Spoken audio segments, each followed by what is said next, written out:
Captain Marcus Chen had seen many strange things during his tenure as head of the Interspecies Medical Emergency Response Team, but nothing quite like this.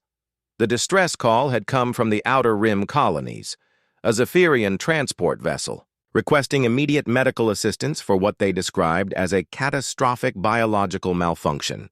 Now, standing in the sterile medical bay of his ship, Marcus watched as his team worked frantically around the young Zephyrian female who lay writhing on the examination table. Her bioluminescent skin flickered between pale blue and deep purple, a clear sign of extreme distress in her species. What made the situation truly dire, however, was the living armor that encased her body. The Zephyrians were known throughout the galaxy for their symbiotic relationship with a species they called Kalium, sentient biomechanical entities that bonded with their hosts to provide protection and enhanced abilities. The relationship was supposed to be mutually beneficial, but something had gone terribly wrong with this particular bond. "Captain," Dr. Sarah Rodriguez called out, her voice tight with concern. "The armor is constricting. Her vital signs are dropping fast. At this rate, she'll suffocate within the hour." Marcus moved closer to the table, studying the intricate patterns of the living armor as it pulsed and shifted across the girl's body. The Kalium appeared to be in some kind of distress as well. Its normally smooth, adaptive surface was riddled with dark veins and seemed to be contracting involuntarily. "What's her name?" Marcus asked the Zephyrian captain who had brought her aboard. "Lyra Esh," the tall, willowy alien replied, his 4 arms gesturing anxiously. "She is my daughter. The bonding ceremony was supposed to be routine. She had trained for years. But something went wrong during the integration process." Marcus nodded grimly. He had studied Zephyrian biology extensively, but human medical knowledge of symbiotic armor was limited. Most species left such matters to their own healers. However, the Zephyrian medical team had been killed in the same incident that had damaged Lyra Esh's armor, leaving them with nowhere else to turn. "Take it off," Marcus ordered his team, but even as the words left his mouth, he knew it wasn't that simple. Dr. Rodriguez shook her head. "We can't just remove it, Captain. The integration goes down to the cellular level. Attempting to separate them forcibly would kill them both." The young Zephyrian's breathing became more labored, and her father moved closer to the table, his large black eyes filled with anguish. "Please," he whispered, "there must be something you can do." Marcus studied the readouts on the medical displays, his mind racing through possibilities. Human medical technology was advanced, but it was designed for human physiology. Still, there was something about the way the armor was behaving that reminded him of cases he'd seen before, not with aliens, but with humans suffering from severe psychological trauma. "Dr. Rodriguez," he said suddenly, "what if this isn't a medical malfunction? What if it's psychological?" The doctor looked at him skeptically.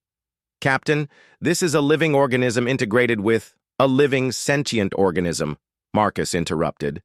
"One that's supposed to work in harmony with its host. Look at the pattern of contractions. It's not random. It's rhythmic, almost like a panic response." He turned to the Zephyrian captain. "What happened during the incident? What traumatized them?" The alien's skin shifted to a darker hue.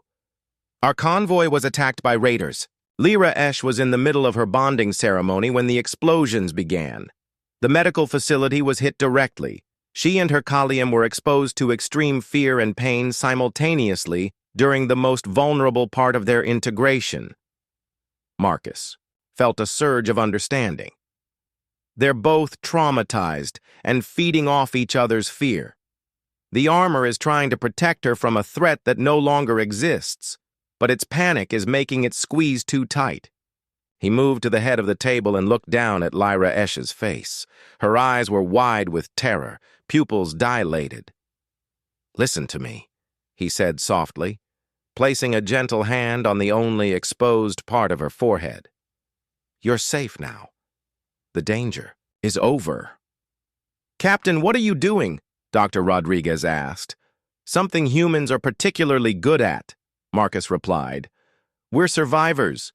We understand trauma, and we understand healing.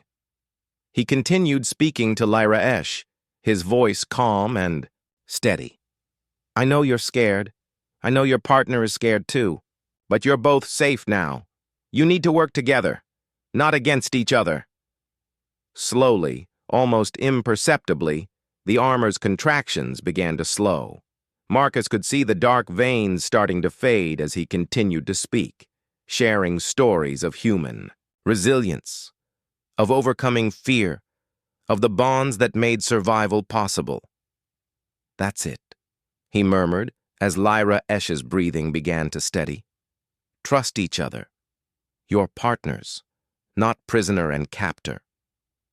It took another 30 minutes of careful, psychological intervention, combined with targeted medical support from his team, but eventually the crisis passed. The armor relaxed its grip, returning to its normal adaptive state, and both Lyra Esh and her Kalium stabilized. As the young Zephyrian sat up on the examination table, her father rushed to embrace her. Through the ship's translation system, Marcus could hear her whispered thanks. How did you know? Dr. Rodriguez asked quietly. Marcus smiled, watching the reunion.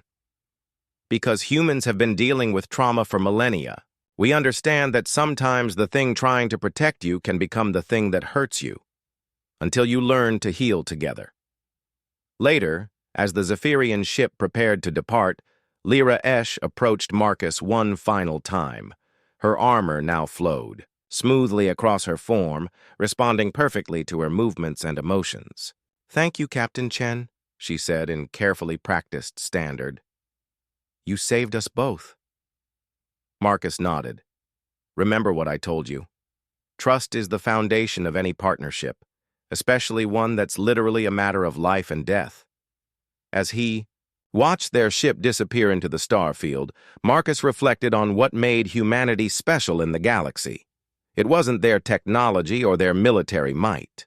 It was their understanding of the heart, both their own and others, and their unwavering belief that even the most broken bonds could be healed with patience, compassion, and trust.